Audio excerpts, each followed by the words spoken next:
senhores telespectadores, vê na vossa frente uma povoação. É uma povoação diferente de todas as outras povoações portuguesas. Uma povoação que parece um polvo, tem braços, uns grandes tentáculos que entram pela terra dentro. Olhem, vão contando comigo, aquela primeira que sobe, chamam-lhe a Lomba do Cavaleiro, a outra, logo abaixo, a Lomba do Carro, depois a Lomba do Botão, a seguir a Lomba do Pomare, cá ao fundo a Lomba do Loução, já deste lado a Lomba do Alcaide, a última é a Lomba do Pós. Lombas porquê? Lombas porque ficam em cima, no alto da colina, e ficam no alto da colina por duas razões. A primeira é que se ficasse lá embaixo, sujeitavam-se às torrentes impetuosas das invernias, e a segunda é que lá em cima não ocupam espaço arável. Aqui, cada palmo de terra pode dar um grão de trigo, e cada grão de trigo pode servir para ajudar a matar uma fome. Eu ainda não disse o nome da povoação, e não o disse porque ela se chama simplesmente povoação. É uma linda cabeça de concelho aqui na ilha de São Miguel, na região autónoma dos Açores, e chama-se apenas povoação. Mas povoação de que santo? De nada. Povoação. E isso por uma razão. É que quando ela nasceu, não havia mais nenhuma povoação na ilha de São Miguel. Foi aqui que o homem, pela primeira vez, iniciou a colonização da ilha. Portanto, o povo ficava aqui numas cabanitas de palha, olhem, era mesmo aqui à volta desta ribeira, porque eles vinham de Santa Maria. A primeira ilha foi Santa Maria. A certa altura o infante Dom Henrique deu ordem: eu sei que há aí perto uma ilha maior, quero que vão ocupar essa outra ilha. Era a ilha de São Miguel. Eles vieram com os barcos, andaram aí ao longo da costa, até poderem entrar em terra e calhar o navio. Isto tem muita graça porque há uma expressão portuguesa que a gente diz a cada passo. É o calhas, se calhar amanhã, é quando calha, se calhar calhou, se não calhar não calhou. De onde é que vem a palavra calhar? Calhar era isto mesmo. Os marinheiros iam para o mar e só podiam desembarcar em terra quando aparecesse um sítio onde pudessem calhar o navio. Era uma calheta. Ora bem, eles chegaram aqui e encontraram nada menos de 3 ribeiras. Uma era esta, a outra é aqui a 2 passos. Eu, com rigor, não sei em qual das 3 eles calharam o navio. Agora que foi aqui, numa das 3, não há dúvida nenhuma. É aqui que nasce a civilização da ilha de São Miguel. É aqui que a Europa chega à ilha de São Miguel. E em que data é que isso aconteceu? Esse é o problema da data do descobrimento dos Açores. É uma das questões mais confusas da história dos descobrimentos. E é curioso, é uma questão em que toda a gente sabe a verdade. Toda a gente diz foi no ano tal, porque é assim que diz fulano, é assim que diz cicrano, ou está no mapa do Val Século. Bom, a verdade é que ninguém sabe a certeza. Ao certo, posso dizer-lhes uma coisa. No dia 2 de julho do ano de 1439, era o regente Dom Pedro, o infante Dom Henrique foi autorizado a povoar as sete ilhas dos Açores. Como sabem, elas não são 7, são 9. Mas é claro, nessa altura, as Flores e Corvo, que são realmente lá muito longe, nunca tinham sido avistadas. Mas em 2 de julho de 1439, já se sabia em Lisboa das 7 ilhas dos Açores. Mais, sabia-se que não tinham habitantes. Mais, o infante Dom Henrique já cá tinha mandado lançar gado para ver se o gado, enfim, se aguentava vivo. E já sabia que sim. Por isso é que pediu licença para mandar pôr povo. De povo vem povoar e de povoar vem povoação. Já lhes disse, a primeira terra foi Santa Maria, mas passado algum tempo vieram para aqui. Bom, e aí quem foram os primeiros portugueses a pôr o pé nestas praias, nestas ribeiras? Essa é uma história dolorosa, uma história que eu lhes vou contar.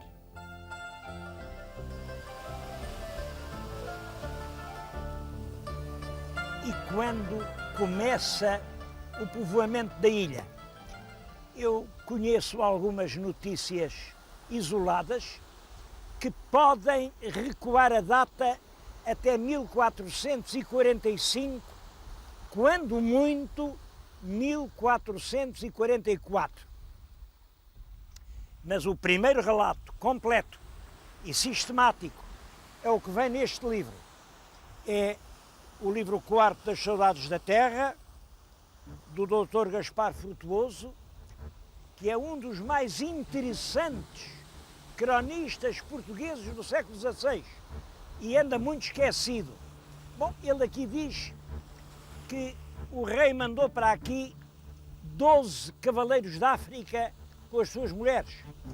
Cavaleiros da África eram homens do povo, promovidos ao foro de cavaleiro pela valentia com que se batiam nas praças que Portugal tinha no norte da África. Como sabem, eram Ceuta, Tânger, Azamor, Alcácer Seguer, Arzila. Eram cavaleiros valentes e pobres, que ali se batia. E para os recompensar, El Rei mandou-os instalar aqui. Eles julgavam que eram os primeiros. Realmente não tardou que vissem que já havia trilhos de gente e acabaram por encontrar um casal. Já lhes contei essa história o ano passado, quando fomos ao Nordeste. Uma história impressionante. São 2 amantes fugitivos que entregam-se às ondas e vêm para aqui para passar os seus amores, mas não vieram só 2, o homem teve a insensatez de pedir a um amigo que ajudasse a trazer o barco, depois eram 2 a 1 e aconteceu o que calculam. Um deles matou o outro e tudo isso termina com o enforcamento do assassino aqui nesta praia. O Gaspar Frutuoso conta isso dramaticamente. Ora bem, queria-lhes dizer isto. Tudo isso se passa seguramente, entre 1445 e 1450. Eu agora vou-lhes mostrar uma data que além está escrita numa pedra. O meu telespectador, se olhar com atenção, vê nitidamente 2 letras, um M e um D. M quer dizer 1000, D quer dizer 500. Portanto, é uma data, 1500. É o reinado del Rei Dom Manuel o Venturoso. Bom, mas M também é o início de mãe, mater. De quer dizer Dei, de Deus, Mãe de Deus. Havia aqui um forte, nessa altura, chamado o Forte da Mãe de Deus. E, portanto, naquela pedra estão duas coisas escritas só com duas letras. 1500, Mater Dei. Era muito costume naquela altura conseguir isto, que dizer coisas diferentes com as mesmas palavras. Chamava-se isso o falar trocado. Era aqui, e isto mostra-lhes o progresso rápido da povoação. A povoação, quando se funda, são cafuas miseráveis, e isso é em 1450, e agora vejam, 50 anos depois, já podem fazer um templo quase luxuoso. Vejam esta porta, mas vejam-me sobretudo a frontaria. Reparem-me naquela soberba torre. Mas vamos entrar, que eu queria lhes mostrar uma coisa muito, muito emocionante. Os primeiros moradores de povoação viviam num terror constante. E num terror porquê? Porque a terra dava roncos, estremecia, bravia, havia trovões constantes. Eu vou-lhes ler o que diz o primeiro cronista. Morando os descobridores em suas cafuas de palha e feno, ouviram, quase por espaço de um ano, tamanho arruído, bramidos e roncos, que a terra, com grandes tremores, ainda procedida a sobreção e fogo do pico que se mira dantes, que, estando todos pasmados e medrosos, sustentando a vida com muito trabalho, assentaram de se tornar ao reino, mas, por falta da embarcação, o não fizeram, porque o navio já se tinha ido embora. Reparem, é uma ilha vulcânica, tinha havido terríveis erupções, toda a terra estremecia com trovões pavorosos. E quando há trovões, a quem é que o povo se encomenda? A Santa Bárbara. Ainda hoje se diz em Portugal, só se lembram de Santa Bárbara quando há trovoada. Bom, eles, perante aquela trovoada pavorosa, encomendaram-se a Santa Bárbara. E está aqui uma imagem dessa altura. Isto é da segunda metade do século XV. É uma Santa Bárbara. É madeira de cedro, portanto é provavelmente esculpida aqui em madeira da ilha. E existe por uma razão. Porque, é claro, isto envelheceu, deitaram fora.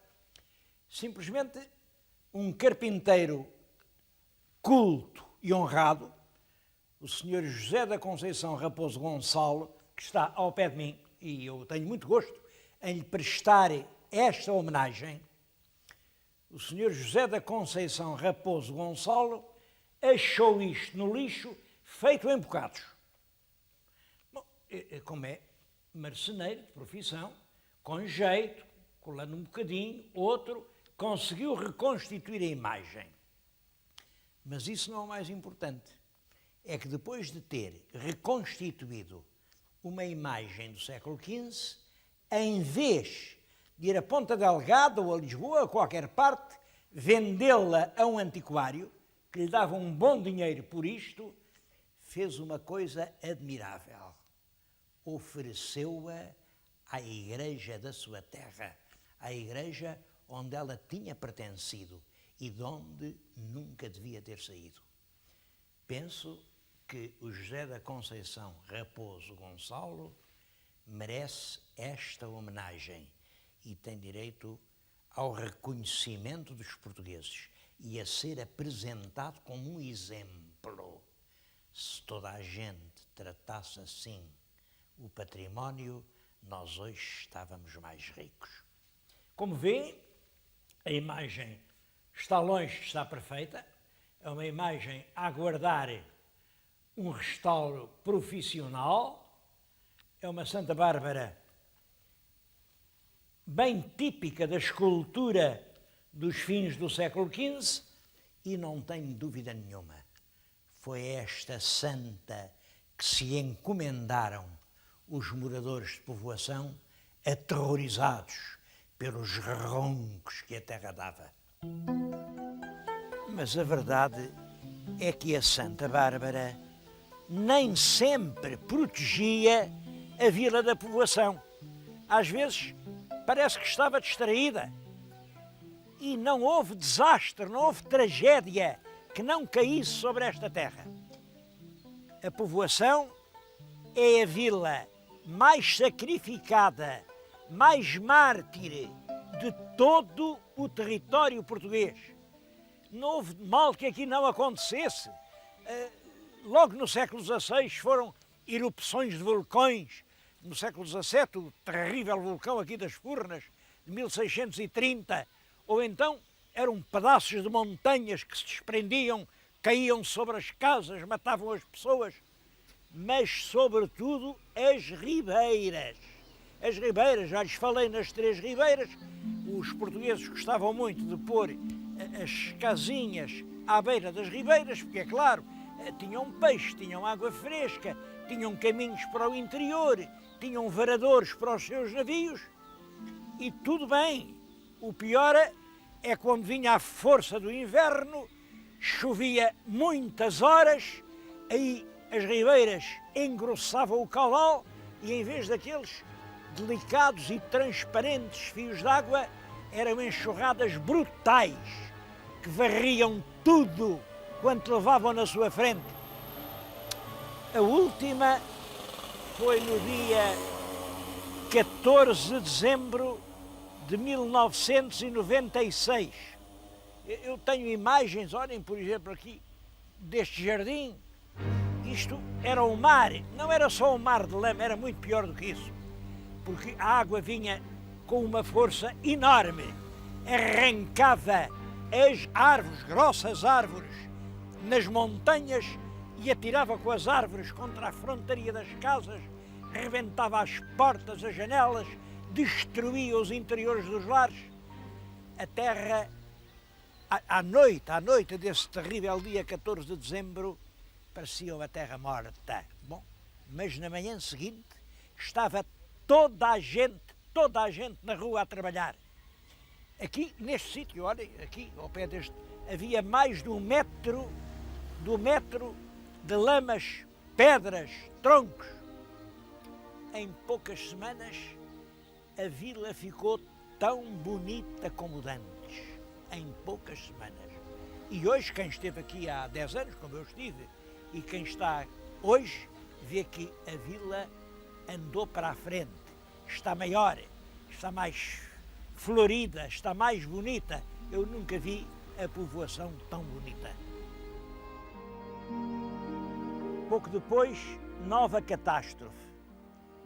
Em 31 de outubro de 97, um pedaço destes montes desprendeu-se, caiu sobre a povoação, estou a falar aqui na Ribeira Quente, esmagou uma série de casas, matou 29 pessoas e ficaram sem lar inúmeros moradores. Foi uma tragédia que nessa altura comoveu toda a gente. Agora, o que impressiona é isto. Eu estou a falar em julho de 99. Ainda não passaram 2 anos. Toda a gente foi realojada. Muitas moradias foram construídas de novo. Os bairros que estavam perigosos foram eliminados. Todas as casas, todos os recheios foram inteiramente reequipados. Isto em menos de 2 anos. E foi possível. Primeiro, e isto é que é o mais importante, porque as pessoas não cruzaram os braços. Toda a gente desatou a trabalhar. Depois, muita gente ajudou. Houve um movimento de solidariedade mundial dos açorianos espalhados pelo mundo e não só de açorianos. Vieram ajudas de toda a parte, sem dúvida, muito da América, muito do Canadá, mas também da Europa, um pouco de todo o mundo. E quando todo o mundo ajuda, não há nada que seja impossível. Senhores telespectadores, eu vim propositadamente à povoação e à Ribeira Quente para falar dessa tragédia e, sobretudo, dessa ressurreição. Nos horizontes da minha memória, não conheço nenhum outro caso de recuperação tão rápida, tão unânime, tão completa de uma povoação arrasada por uma tragédia. E mais, a tragédia todos a contaram. Lembro-me de ter visto os nossos noticiários com essas imagens terríveis, com esses caixões atirados para a cova. Da ressurreição ninguém falou. Foi como se nem tivesse acontecido. Eu gostava que isso não esquecesse mais. E tenho um sonho, não é um plano, é um sonho. Gostava que aqui, no alto de alguma dessas montanhas de pedra que cercam aqui todo o vale, se levantasse uma grande cruz de basalto. Só uma cruz, sem mais nada. Cada um desse-lhe o nome que quisesse. Eu, por mim, chamava-lhe a Grande Cruz do nosso agradecimento. Mas eu não queria acabar este programa sem dar duas notícias, acho que são duas notícias importantes, sobre os Açores. Eu recordo-me, quando estive aqui o ano passado, de ter falado do meu espanto por uma terra tão bonita como esta. Os Açores são realmente uma maravilha da natureza. São 9 ilhas e 9 mundos. Cada ilha é diferente das outras todas. E são, de facto, paisagens incomparáveis. Eu acho que em todo o Atlântico não há outros mundos assim. E apesar disso, os turistas são poucos. São poucos, lá, claro, lá vêm alguns, mas, bom. Ora, a primeira boa notícia que me deram foi esta. Os voos já são mais baratos. O ano passado, para ir de Lisboa, ir e voltar, eram 47 contos, que era muito. Agora são 33 contos. Ainda é muito, mas já é menos. O meu telespectador pense nisso. Agosto ainda está no princípio. Venha daí aos Açores. Venha aqui, venha ver isto. É uma das mais fascinantes, mais emocionantes paisagens que se podem encontrar. A outra notícia é que estão a construir 7 hotéis. Bem, como sabem, os Açores tinham realmente poucos hotéis, porque durante muito tempo, durante os últimos 20 anos, os Açores, quanto a turismo, eles não diziam que não, mas também não se escancaravam. Era uma posição muito hesitante, porque o turismo tem lados bons, tem lados maus, e entre um lado e outro, os Açores hesitavam. Bom, agora finalmente vão fazer 7 hotéis.